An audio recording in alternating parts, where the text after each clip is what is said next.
toujours avec moi. J'ai plus de l'intelligence que le vieillard quand j'observe tes ordonnances. Ô Père éternel, je retiens mon pylône de tout mauvais chemin afin de garder ta parole. Ne me gardez pas de tes lois, car c'est toi qui m'enseignes. Mon cœur soupire après toi. Oh Dieu, mon cœur soupire après toi. Mesdames et messieurs, bonjour et bienvenue dans votre émission religieuse en votre bus, qui est un magazine, comme nous le disons chaque fois, un magazine qui a pour objectif l'édification du peuple de Dieu. Eh bien, nous recevons sur ce plateau de la radio-télévision nationale congolaise votre habitué. Il s'agit de l'évangéliste Josué Lokamba. Il est évangéliste à l'église Mission évangélique Maranatha, qui est située dans la commune de Kalamo. Bonjour évangéliste. Bonjour maman journaliste. Vous allez bien? Oui, oui, je vais très bien. Ça fait très longtemps depuis avec la Covid-19 ici, on ne s'est pas vu. Oui, oui, ça fait longtemps. Oui, comment ça s'est passé le confinement chez vous?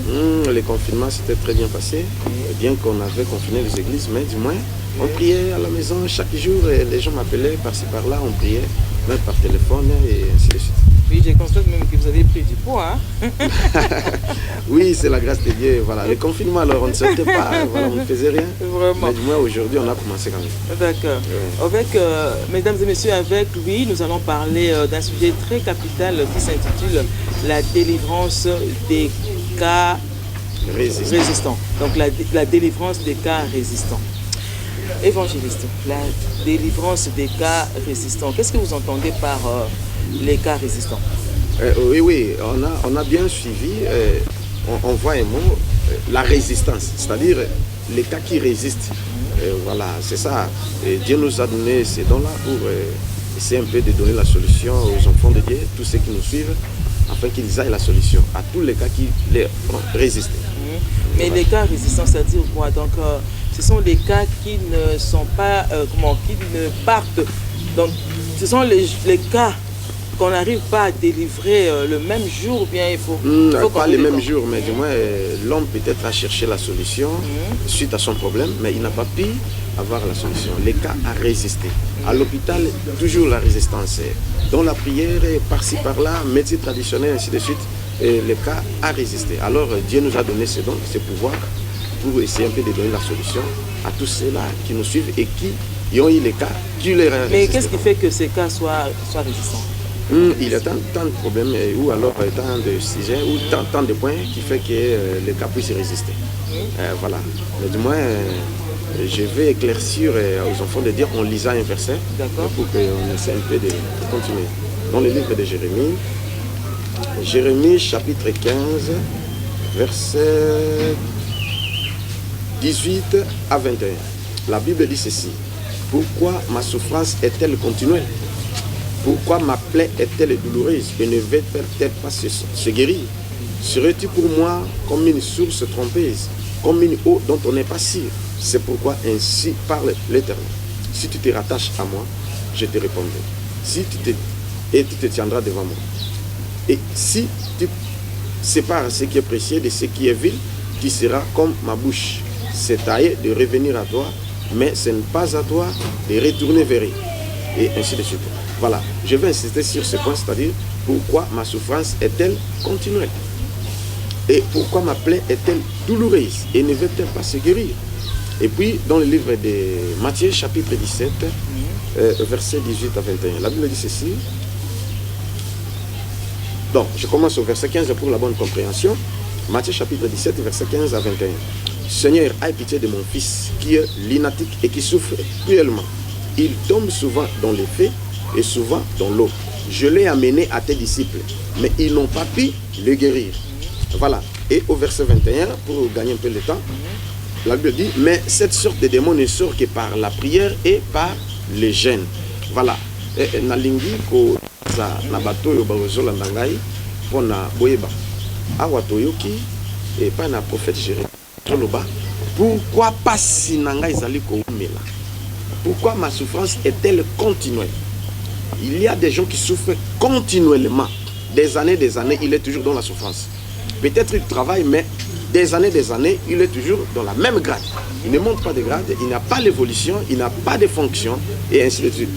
Baninga Bazozo a peut-être les missions de service, lui, non. Baninga Moussousou Bazo Futama, mais son salaire est bloqué. Donc, il y a plusieurs personnes qui souffrent. Même dans la maladie, on vient de lire ici que moi, je suis malade en Ndeke. Et Bamemi n'est pas une apôtre, mais l'apôtre va délivrer. C'est qu'à résister même aux apôtres. Mais tant que pas Jésus, à Bondeli, et voilà. Alors, pour répondre à la question, quand il résister, il y a quelques points. Quand il résiste, peut-être il est négligent. Suite par sa propre négligence, quand il résiste. Exemple, aux obés la malaria, la prescrit ordonnance. Au lieu qui dit début à la fin, au cas qui le cas va résister. Voilà. Alors, suite à négligence, monsieur c'est ali démoniaque. Parce que peut-être on prie pour quelqu'un, et comme il est possédé, le démon sort. Et puis il revient encore. Mais pourquoi le démon est revenu? Parce que la Bible déclare que si on chasse un démon, il part et il va encore revenir. Et si peut-être il trouve la place ornée et balayée, il va prendre encore 7 autres démons plus méchants que lui. Et situation commise très grave. Car il résiste. Alors ça dépend aussi de l'homme. C'est-à-dire tu dois aussi savoir protéger ta délivrance. Si on te délivre aujourd'hui, tu dois protéger ta délivrance. Comment protéger la délivrance? En marchant dans la sanctification, dans la crainte du Seigneur et une vie de prière intense. Voilà. Et ainsi de suite. Voilà ce que je peux dire. Bon, maintenant, en ce qui concerne toujours un cas résistant. Quelque part, vous avez dit que c'est des fois la négligence de la personne. Oui, oui. On s'est négligé, il faut mais là peut-être avant un colia ou bien avant un cola, là, on doit respecter, et alors la maladie devient résistante. Maintenant, en ce qui concerne délivrance, il y a un cas résistant. Oui. Vous comprenez? Là, ce que des fois, négligence, il y a parce que ça, c'est du point de vue spirituel. Du point de vue spirituel, vous allez vraiment du point de vue scientifique, oui. mais non du point de vue spirituel. Lorsque le cas devient résistant, d'après vous, ça dit je veux aussi d'énumérer ces points. C'est-à-dire, on prie pour toi. Même si peut-être tu étais possédé. C'est spirituellement. Hein, on ne voit pas les démons physiquement comme ça. Ouais, on délivre quelqu'un, il est délivré. Et les démons sortent, il part. Et puis il va revenir encore. Et s'il revient, à Kouti Moutongo, Azan a vie de prière, il est dans la boisson, dans l'impudicité, ainsi de suite, dans l'ambiance, dans la distraction. Il va prendre encore 7 autres démons. Alors, situation est très grave et très difficile encore. Quand ils sont dans le monde, il y a un monde qui va délivrer le lot. Ils ont comme plus que même auparavant. Mais comment quand ils résistent? C'est-à-dire, même du point de côté scientifique, même physique, même spirituel, il y a la négligence de l'homme. Voilà. Et autre point, c'est-à-dire l'homme qui est en train de délivrer, c'est-à-dire le pasteur ou l'homme de Dieu n'a pas ces pouvoirs-là. Parce que Tozali, Basali, mais Tozali n'a donaye. Là, je suis clair. Et voilà. Tozali n'a donaye. Yosa n'a donaye. Mais au Kangi Moutou, comme Naïbi Kamususu, et va bloquer maman wana parce que l'hôpital va quitter. Mais maman va interner dans l'église pendant 21 jours, va jeûne prière. Or, il est souki. Alors, maman a l'ingakufa. Pasteur a zoko kate. Nende kone moko na poto. Oya yebi biso. Abina bon mais pas na pasteur Josué. Nde baye ko ya naï. Mais le pasteur là n'était pas content. Quand ils sont arrivés, et nazo yambabato, ba pesanga secret na mela. Bon, nazo mela secret, ba raconter histoire naïe. Après, nzambo bisanga zwaka secret, ndambo secret otiki on appelle ça mela. Et ainsi la biki. Oh. Ngana zuka secret na maman mela secret. On a dit Améliti, nous c'est si nous kendo biki. Et c'est comme ça qu'il y a biki na. Et jusqu'à présent, aïe ko témoigner. Pour dire que dans Anna, alors bien a délivré tout le monde na secret, mais c'est au nom de Jésus. Voilà, voilà, c'est ça. Je suis clair parce que la délivrance est sa orientation divine les amba kopesa. Ba gêner ba prier sur tout mais nzamba asungi que aza la délivrer na kaona. Et puis il y a eu délivrance là. Il y a encore d'autres personnes aïe to imposer maboko à eu délivrance. Il y a encore d'autres personnes, Tokoti, retraite, voilà. Dieu nous a donné ces dons-là. Nous ne trafiquons pas pour être enrichis dans ces dons, mais du moins, on ne trafique pas, on ne donne pas l'argent, c'est gratuitement. Ils ont un peu donc gratuitement. Mais ce qu'on pambolinga, ils n'ont pas pambola. Mais en ce qui concerne toujours problème, on doit connaître on essaie quelque part la Bible nous dit que Nzambe a dit qu'il accompagner de génération en génération jusqu'à la 4e génération. Alors au bazar pour subir peut-être problème lié dans ma famille. Est-ce que c'est possible? Oui, oui, vous avez touché un point très important. Ah, je ne vais pas citer le nom, mais j'ai réussi un papa. Ce papa a la prostate. Prostate est Oumeli Makassi, mais il est encore jeune, jeune papa. Alors, il avait un problème. Bah, ça s'est séparé dans Mosinae, et la vie ne marchait pas. Na Moussala Balongolier, prostate, na ba sonde, mais ici batté. À Tamoule l'église est belle, à une église à Sambelaka, la plus grande église aussi, les églises de réveil, mais il n'y a pas la solution. À passer ma délivrance, à dépenser les. Quand j'ai reçu ce papa, Dieu m'a révélé une chose. Non, non, je vois une jeune fille derrière toi. Est-ce que vous avez une jeune fille qui est mabé? Ah oui, en tout cas, non, non, non, non, non. Mais c'est elle à reconnaître, oui, c'est ma fille. Ah oui, mais qu'est-ce que tu as fait avec ta fille? Non, papa a Lili. Oh, mais papa, au Lili Nini. Ah oui, yende, Moutou a divergent, moi, nana ya libosoan.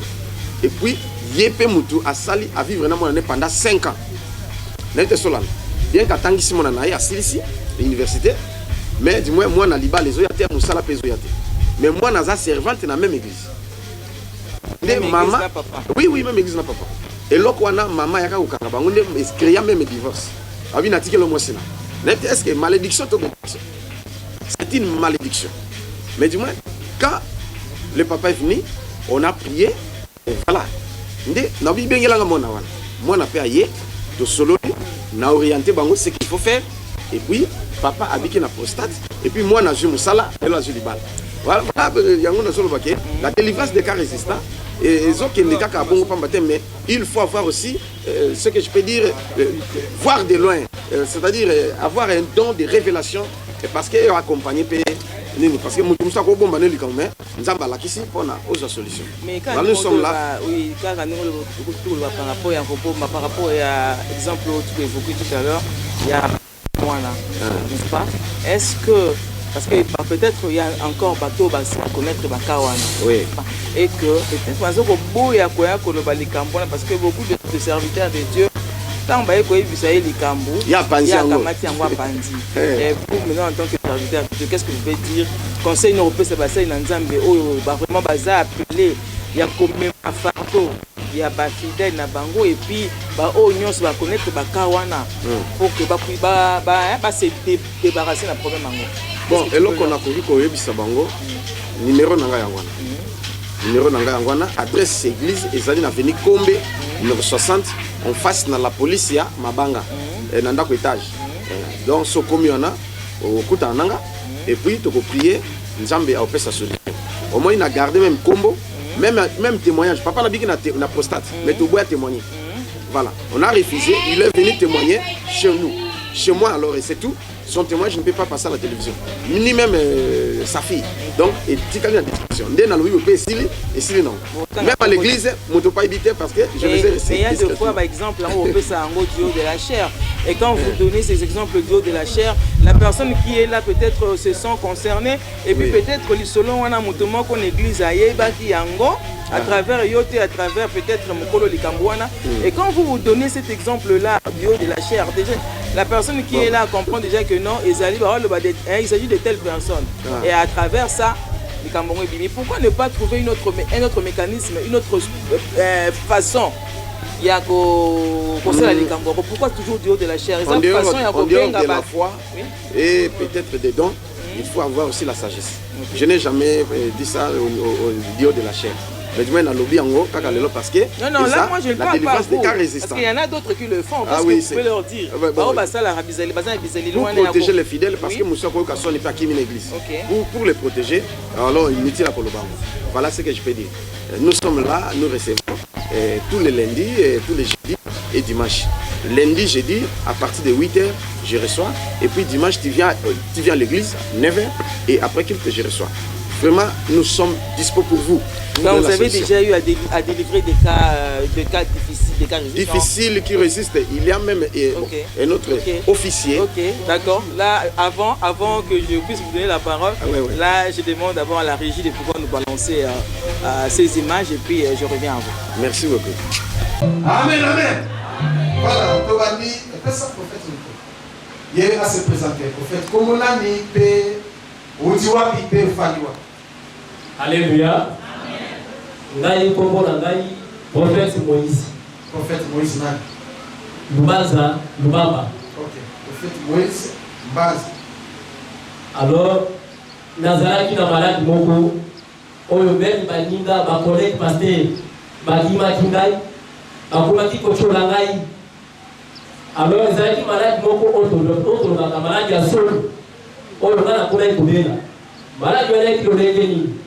Ezalaki na famille moko na kendeki kobalela na boka ya mwaka. Famille na kendeki kobalela zoka na famille wana bakomisa mwana bakosire. Alors en fait la manière qu'on a bitumaka na famille wana pona kangola mwana mwasi wana bakosi ko bakomi ko menacer ngai. Mais malheureusement mwana mwasi wana lelo toza sisuke. Alors il y a eu arrivé bitumeleka mingi. Après une semaine, il faut la kangama. Autre dit maladie à l'été. Après une semaine, il faut la kangama. Après une semaine, il dit. Après 2 semaines, il faut la kangama. Alors, ayant quoi arriver, ma femme va déclarer. Non, papa, tout ça, pour ça, là, autre temps, la chasse à avoir après ma évolution, ils ont donné ligne. Alors, ayant quoi arriver, en tout cas, ici, quand nous sommes la table qui, nous sommes là, vous allez quitter, même quand la chasse à avoir. Mais tant qu'on a kokoma et quoi ya papa la biso d'ailleurs kokoma vers prophète mon collègue koso tant qu'on a kia on a qui kai mon côté na yaki na babara nanga pela muninga oya zalaki o asabela kana biso awa yende mutamina kinga iba ya prophète Josué en tout cas tant on a goûté na papa olo makamuza basali kati na vilanga makamuza basali kati na bomo ilanga libota la zabe la zé émotionné. Peut-être qu'ils sont pas là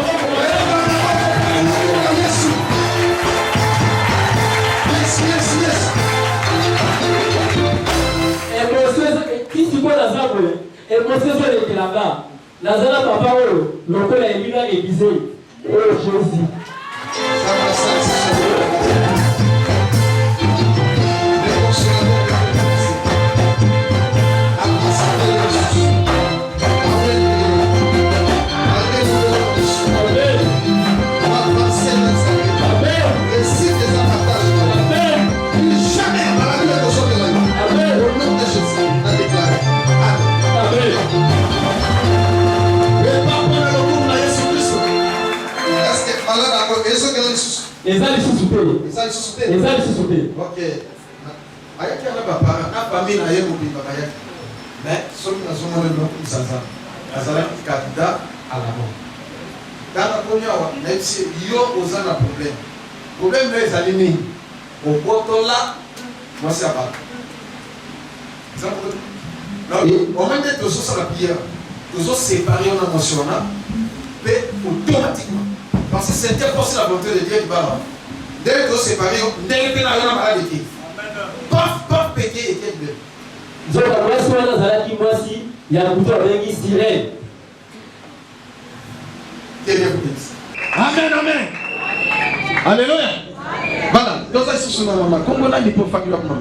Comment on a maman Constantine? Ah. Là, il s'est maman, la soeur. Ok. Au lieu de témoigner, ça va ça y répondre. Et au témoigner, ça va répondre, ça va faire. Ah. Ça va faire une dame. Moi, je témoigne dans le cas. Et ça, on a dit, ah, au cas. Donc, pendant 2002, après la bataille, quand on a pris la carte, ils ont chrétien à carte pour se mettre. La guerre a grippé à ton, a dit ton gars, le monde finit mal. La vanille, il commence à aller au Vimba. Vanille au Vimba, la guerre dit pas d'ordre. Quand on a dit, ah, nous comment commencer à bouger. Maintenant, ça, na, grâce à ça, ils ont profité tout ça dans la carte. Donc, à Tali, profité de la papier, à faire le nom de l'exemple. À camper, bon, ça va, continuer à s'y faire, on va s'y faire.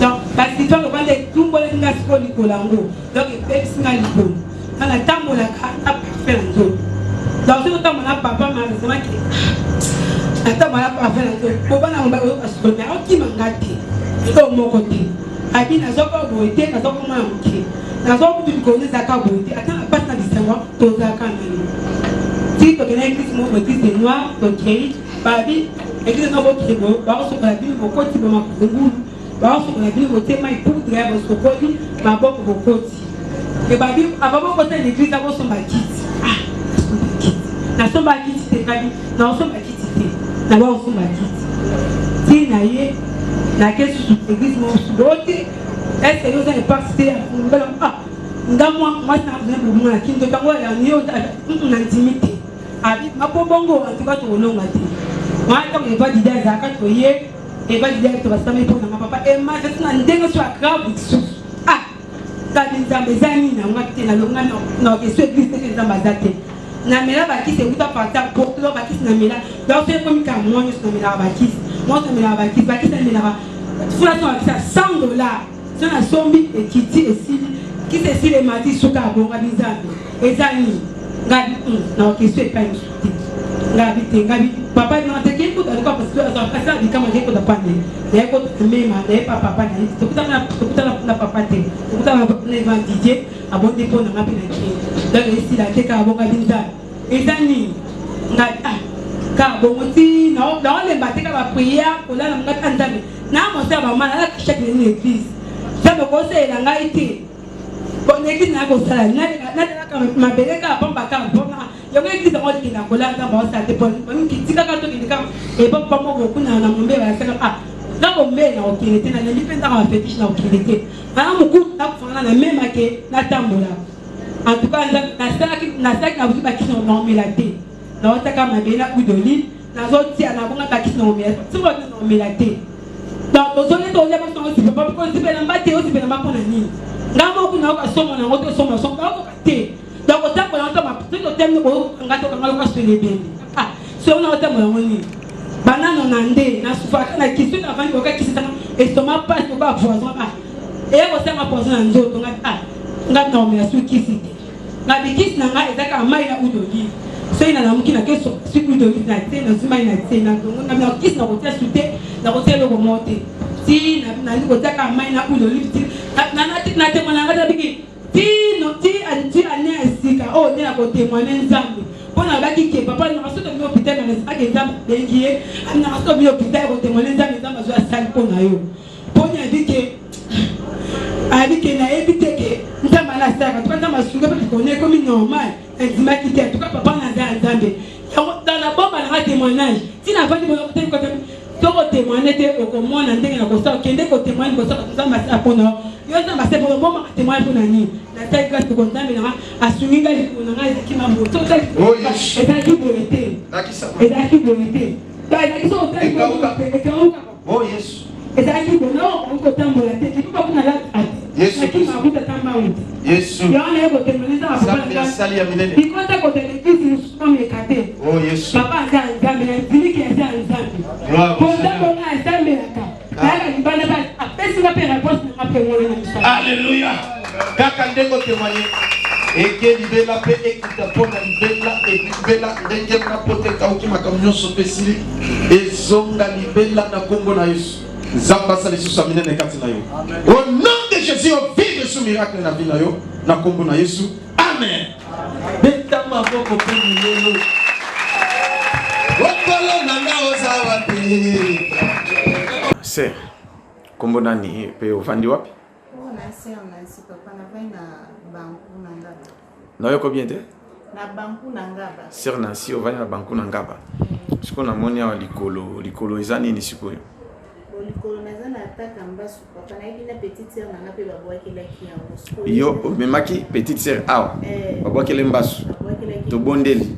Ya biki. Yo sikoyo ale bazu yo siko moto yaki na ye babwaki yo sikoyo. Ok, sikoyo kubangelo bote nzamba bikiso sikoyo yoki. Tozobondela po nzamba bikisa. Ngaba babwaki na ngamu. 6e tour ezaki ya liwa mais papa je suis au Kamasi minga le. Excusez, Olobi Babo quel on combien de fois? 6e. Sixième fois. Oh, 6e fois la biki na mema papa. Donc baba na kuba quel bambasu. Plusieurs fois. Est-ce qu'on a 6e fois ndé oye a? Biki na mema 6e fois na ina mema na biki na mona ga mema ka na TV. Ibisa mema na TV na luka mema ngamoko. Amen. Na ye na mema na lokuna nga pasi. Biki na mema pota te eloko te. Nzamba biki. Basu ya une semaine. Je suis au Kamabeti en dada. Amen. Amen. Ce qu'on batunyo so oyo bazamba problème bambasu makole poli bango babwakeli bango ata combien de fois oloba bango ni ba kepanga to ningi so bati bati kepanga te ngana otinda bango na mema na veni kipata numéro 24 oleki na nga moko pe babwakeli mbasu defo aye lokolo so tali eloko te mbasu 3 jours abikika na mema amen otina banganga ya nini ezate tina nganga kambazali amen moi to kenda musika ezate nzela mukuseke pa mema amen. Vraiment, Nzamba pambola yo ndenge déjà asi abikisi na moi likolo ezalaka munene mais lokola ikiti Nzambe asala minene mbaso ekotika kokota na likolo yo te au nom de Jésus obika pona libela na kombo na Yesu Nzambe asala so minene au nom de Jésus la kali sur na sœur awa sœur kombo na ni pe ovani kombo na Karine navana kinzenzengo na makala ovani na kinzenzengo na makala so yo témoigner Nzambe Nzamba sali pona yo asali ya minene papa ndo moninga mwa mkina tebu na ndo tambola te obando tambola te mukongo nange buka na ndo tambola penza boy lokola koka boye Alléluia. Na tambola raté sona bina ndako ba simbinga na fandika na porte nda pona sokola mafwa simba ngai a sokola ngai. Mama na nga pasali. Na ndeko tambola te. Dona souffrir nga binzambe. Banda papa bana nga kufa pasi zolanda nga boy pona nini. Na sali mokili nini ato sala projet ava projet ne koma do fozwa ka problème. Akona saki programme na ndoteka na zikida na saki programme teka lundi nga jeudi. Maladi wana zunga dale vidi na koite lo côté mbana moka rhumatisme kayenga mkongo bimba ngabandi kolena ndako ngabinzambe na sali nini la kisanga te église nga yo pesa nga délivrance à vie na pona ke église ebele na kepa mugisha na oza solution vie na ngate na tambole be pa ti ba mutombo na kenda na mona nga solution moko te mo suna zaki sko mercredi na ba 5h na fon ka téléphone o kisko prière na yo maman oumeli pasi tango molai ya kana na kipata 24 okoza guérison ngabi na bengi maman yo ka prière to ndiko na prena maman sozo bela simbe sozo bela le bon moi simba mulangia mai na simbi na ndi puya le sili na zima na meli na toki ngabi on a vu de le téléphone na kende na koma na ya ale na sokoli mwana mobali ngabi akona ko nanda ko tambola tembe ata na toka kimbe na soki na force te na zui mwana ngabi ko biba rendez-vous na 12h fo na kende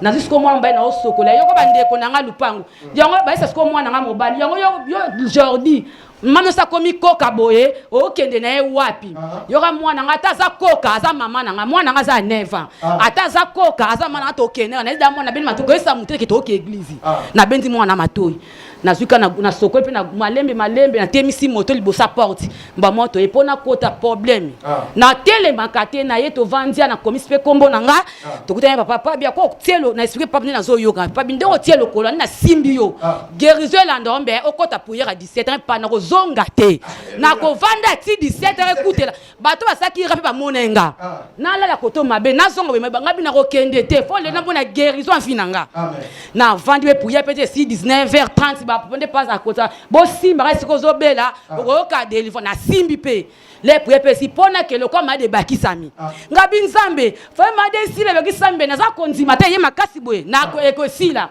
kamada neki na ngata akuta ke pe ngabi simba ngai nazwa bis na prince na ke poma kona ko tambola te poto koma prince ya ki problème posa na mona ka moto na matambe moto pe zate malembe ngabi nzambe pesa me bakisami su makasi boye ndenge nini na mati mutuka na komi na la fayette na kiti na zui moto leka na komi na porte ya lipango na biso na telemi pas esili ngai mbala moko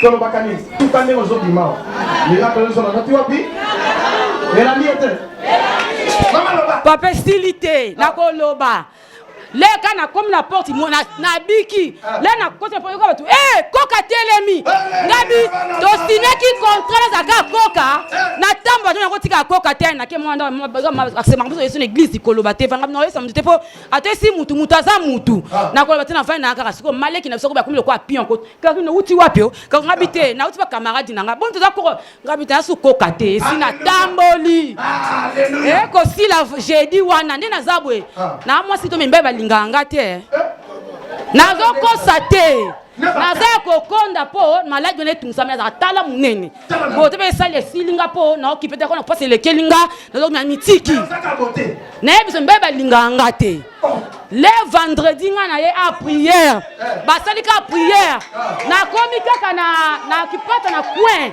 na mbonga transporter grâce à la mutuka mama yo matana ke tiko siko zo kende Alléluia. Rabi nzambe na ngai oza wapi oza makambo elekela ngai amemi ngati na la faillite abi mama nzambe tinyaka na mema na sunga ozo transport ozo monter comme ça na pas o esengote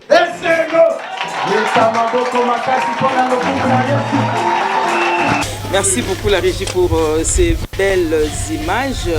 Évangéliste Jésus. Tout le monde est en habilité pour délivrer, pour témoigner que Azaï qui n'a malade d'Anzoko a bien éléphant.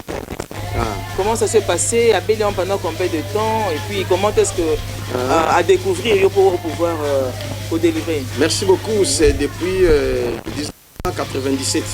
Il y a Bella Yemoka Lobi, il y a Badati, il y a Bella Maladiana, il y a Nzoko. Et puis il y a Suga Kakayango, Napota, il y a Maïna Solo, Fatambola na parfum. Donc, on peut supporter place sur Yazalité. Donc, c'est une honte et puis voilà. Mais ils ont qui démoniaque.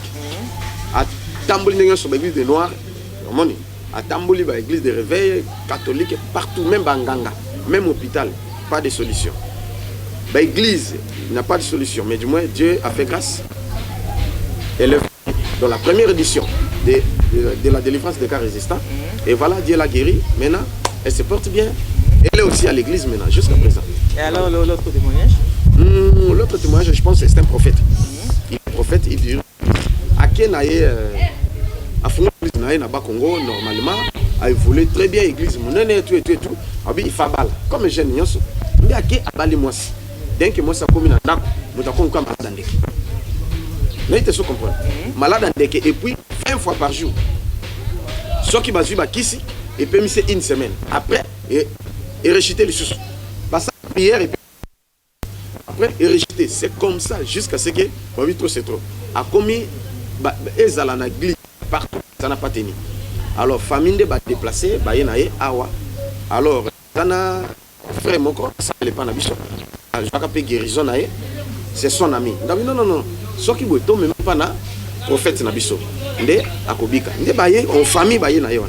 On a prié et Dieu l'a guéri, voilà maintenant. Il est aussi à l'église maintenant. Donc, prophète, et pas mouninga na prophète. Voilà. Ça veut dire quoi? Parce qu'il n'est pas un prophète. Comment est-ce que la prière ou bien sa façon de faire et celle qui est habitée, il doit maintenant féliciter comment l'intervention d'un autre prophète. Comment c'est complète. Voilà, même moi aussi. Pour que je devienne ce que je suis. Alors, je suis allé chez un pasteur. Et c'est lui qui avait prié pour moi. Et je peux citer même son nom. Hein? C'est le général Sonic Afutarokman. C'est lui. J'étais un jeune évangéliste, phasé et consort. Hein? Ma vie ne marchait pas. Alors, Dieu m'a appelé. Tu dois aller chez cet homme, c'est ton père. Il va prier pour toi. Je suis allé là-bas, il a prié pour moi. Et voilà, ce que je te dis. Mais il y a certains serviteurs de Dieu. Oui. L'humilité précède la gloire. Voilà, je suis très sincère devant Dieu. Et c'est comme qui dit et les kinyos. Maman Yangwana et l'autre qu'on a coupé. Ce Moussa Nzambaza Ogué, c'est qu'Azana semence à mettre. Donc c'est pour dire qu'on est là pour se compléter. On se complète. Oui, vous avez peut-être le don à délivrer, peut-être un don. Il y a prophétie, il y a miracle, il y a parole. Kakasuka Teyo, Bongoli Moteur, Moussoukuta Boté, mais il y a don à guérison. Donc on se complète, voilà. Donc vous voulez dire que par là que donc tout serviteur de Dieu doit quand même être capable de savoir, donc de connaître ses dons. Si. Oui. Non, normalement, il faut Moutaïba. Ce qu'on lui donne à c'est que vous avez il faut yeba don ezakati na yo soko yebite yakatoko nzamba koloba. Là maintenant je comprends que ce sont de serviteurs de Dieu, des spécialistes, c'est comme on dit avec les médecins, hein, les médecins spécialistes. Tel ou tel, oui, donc les médecins gynécologues. Mais si ton malade, il ne peut pas s'opérer lui-même. Il y a à s'opérer, moi, bon, c'est pareil avec les serviteurs. C'est pareil avec les serviteurs de Dieu. Donc, le serviteur de Dieu qui n'a pas de dons, qui ne connaît pas ses dons. Donc, je pourrais dire que c'est comparable à un médecin généraliste. Donc, c'est un serviteur de Dieu généraliste. Donc, il n'a pas vraiment une spécificité. Mais il est difficile de trouver un serviteur de Dieu qui manque les dons. Parce que nous avons battu dans mon cas na eloko. Oui. Mais ce que qui me dit au découvrir en côté non il savait yaka tout ça de là. Au découvrir en côté. Donc aya bo sambeli ya donc on a un serviteur ya zangi don. En tout cas na doit que na ba benga été. Voilà c'est ça. Yé mo connait mutamitié. Bon, toujours en rapport avec notre thème, la délivrance des cas résistants. C'est comment disons, ces maladies, ces problèmes résistent à qui? Parce que la Bible nous dit que tout genou doit fléchir et toute langue, donc tout genou doit fléchir devant Jésus-Christ, n'est-ce pas? Oui, oui. Et toute langue doit confesser que Jésus-Christ est le Seigneur des Seigneurs. Maintenant, comment est-ce que vous priez pour la personne, mais comment la maladie au nom de Jésus arrive à résister? Ça résiste pourquoi? Parce que là on cite le nom de Jésus. Marc chapitre 8, Tozokuta, une petite histoire d'un homme aveugle. Il est venu chez Jésus, voir Jésus. Jésus a prié pour cet homme, mais à Biki Penzate, à Bengeli Soussou a prié pour la deuxième fois. Pour montrer que les cas avaient résisté même devant Jésus. Et puis à Bondé pour la deuxième fois. Voilà. Et là on a vu Koloba. Tous genoux fléchissent devant le Seigneur. Et toute langue publique, Jésus-Christ est le roi et il est Seigneur. Voilà. Mais la délivrance des cas résistants toujours au nom de Jésus. Mais il y a encore d'autres personnes à utiliser au nom de Jésus, mais il fait exaté. Vous comprenez ce que il nous arrive aussi, même moi aussi. J'avais prié pour une personne sidatique. J'ai prié pour une maladie à Bikiti. Deuxième fois, à Kessa la teste, Eza. Troisième fois, quatrième fois, c'est-à-dire les cas m'avaient aussi résisté. Mais ça demande aussi la persévérance.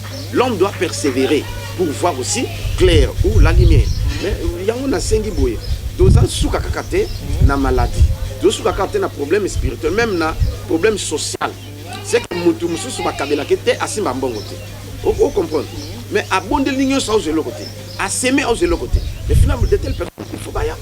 Tout ça mbela, nzamba fungolaye. Il y a plusieurs témoignages, peut-être. On va encore balancer d'autres témoignages. Vous verrez que Moutou, quand il a un voyage, il y a poto. 9 fois. Papa n'a pas la kansonda. Babou qui est kansonda na kananga. Aïe a un avion pour se faire soigner puisque l'icolo est moukou à Libanda. Et l'icolo est kangama pe boaton à beki. Balouki na l'église qu'on est simbité à l'hôpital. Aïe awa. À quelle église mounene on parle de la délivrance. Mais l'église on l'a chassé même. En tout cas, ce cas c'est impossible. À quel moment il fallait imputer l'argent. Il y a boy. Ndé, à l'andibisu quand dengue batubo l'andibisu aye, to bondeli et coïncider batubo qui sont baptême. À qui a eu baptême. De retour, Nicolo et Fungami à Tamboli, à Boaki Babeki et Pota et Kauki. C'est lui qui a mené sa fille au Beskoka pendant 9 fois pendant ma voyage. Donc to bondeli Zambé. Elle n'avait rien, ni passeport ni même erreur. Mais Dieu a révélé, il faut voyager. Mais pour voyager, tu dois s'aimer. Tu dois faire un acte de foi ou s'aimer quelque chose. Papa n'a rien, mais Ngobi n'a rien pour lui. Et voilà, c'est ça. C'est ce que Dieu a dit. Ake a défi quelque chose, Aïe a péci un certain dimanche. Et Dieu dit, maintenant ça va. On rentra dans la maison et là, le matin, très tôt le matin, quelqu'un l'appelle. Ah oui, c'est qui? Non, tu es où? Je suis à la maison. Donne-moi l'adresse. Appelle cette adresse. Aïe, au Yak. À Fungolisak, à Dmissi, brique, il y a $, à PCE, non? Prends, et ça, là, ma voyage, passeport, non, va dire, au vivre, non? Ce qu'on dit, a dit, mouton, excusez, comme on a mouton, pas comme on a l'habitude, n'a pas besoin de connaître mon nom. Et à être. Je ne sais pas si vous comprenez. Et c'est à gagner, et PCE, émotion, ne va pas le bon. Wana Nzambe, parce que na yu makamango, Nzambe ye mo konkolo Yesu. abimelanga plusieurs fois opesa ngambongo physiquement.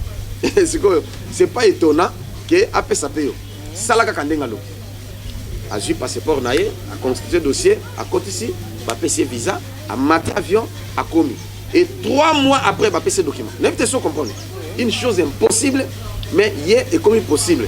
Voilà pour dire que Nzamba Sali Luka Nzambe okomo naé na bateau Nzamba pesi don je suis clair et net ce qui au bengi biso soza na crédité Tinda message. Là, comme ça, je vous prends tout à fait. Merci beaucoup. Et amis fidèles de la radio-télévision nationale congolaise, vous qui avez pris cette émission en cours, eh bien, nous avons reçu pour vous sur ce plateau de la RTNC l'évangéliste Josué Lokamba. Je pense que là, vous êtes, c'est un habitué, vous avez toujours l'habitude de le voir passer dans notre émission en vol plus. Et bien, avec lui, aujourd'hui, nous sommes en train de parler d'un sujet très important qui s'intitule la délivrance des cas résistants. Vous avez des cas résistants, n'hésitez pas.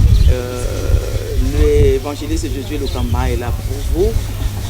Je pense qu'il pourra vous orienter pour pouvoir bénéficier de la délivrance. Et évangéliste, les pauvres, les fidèles, les peuples de Dieu, le public vous suit à travers le monde, n'est-ce pas? Parce que la RTNC elle est captée partout au monde. Et je pense que chacun, là où il est, il peut avoir des problèmes, il y a des préoccupations, il peut avoir des questions à vous poser. Ouais. Alors comment est-ce que ils peuvent vous atteindre? Pour m'atteindre, c'est facile. Mon numéro est là. Ce numéro a des WhatsApp et ils peuvent toujours m'appeler. Mais comme je reçois beaucoup d'appels, peut-être si tu m'appelles et je suis injoignable, tu laisses les messages seulement. Et si tu laisses le message, j'aurai le temps de te répondre. Et on va entrer en contact et Dieu va toujours te visiter. Mais du moins, même les gens de l'Australie, nous avons une église là-bas. En Australie, nous avons des églises à Paris, une église en Allemagne, dans la ville de Duren, à Calgary, Toronto, Californie, en Inde, et puis à Tokyo, au Japon. Voilà, ils peuvent nous appeler et nous sommes accessibles et très facile à nous rejoindre. Voilà, nous arrivons à la fin de notre émission. Si on peut la clôturer par une prière pour pouvoir aussi délivrer ceux qui sont au loin. Merci beaucoup. Vous qui m'aviez suivi, je vous aime beaucoup et Dieu aussi vous aime beaucoup. Alors, s'il y a moyen, prenez seulement de l'eau à boire. Si peut-être au ling, aux anamai pembeni, zwaka mai simba, lobo comme ça neto simba ngai. Ou alors, soza na maite, oseka neto simba maboko na ngai. Nzambe a visité yo bisiko zali. Makamuna musala, makamuna peut-être robota, to ya libala, to n'importe quel problème. O y résister wana. Au moins que ça difficile, il a des problèmes qu'il faut plaire les enfants de Dieu. Mais voici les temps favorables. O le la ya isengo. Je vais prier pour vous. Seigneur Jésus, na prié pour na bana na yonyo sobazola nangai. Au nom de Jésus, miracle est opéré. Onction ya Nzambe et la tamayona oyo simbi. Premier miracle ya Jésus et cela qui à travers mai abondeli et commis vin. Na pouvoir divin yeso apesanga na bondeli pour na mane commis kisi. Au nom de Jésus, on met là au vivre miracle. Yo pe muto sento simba maboko nangai. Onction et la tayo. Guérison et kota. Solution et joama. Ba kanyo se résister bino et quoi au nom de Jésus. Nzamba visiter bino na kombo na Jésus Christ. Amen. Amen. Et voilà, mesdames et messieurs, nous sommes arrivés à la fin de notre émission. Merci à vous de partout où vous l'avez suivi. Nous vous disons encore une fois merci. Au revoir, à la prochaine pour un autre numéro, toujours sur la radio télévision nationale congolaise RTNC, l'église au milieu du village. Bye.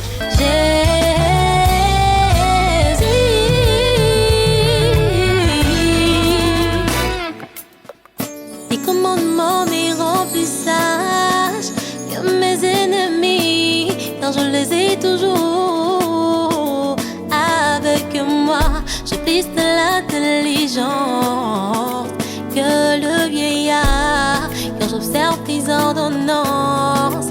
Oh Père éternel, je retiens mon pylône de tout mauvais chemin, afin de garder ta parole. Ne m'écartez pas de tes lois, car c'est toi qui m'enseigne. Mon cœur soupire après toi. Oh, Dieu, mon cœur soupire après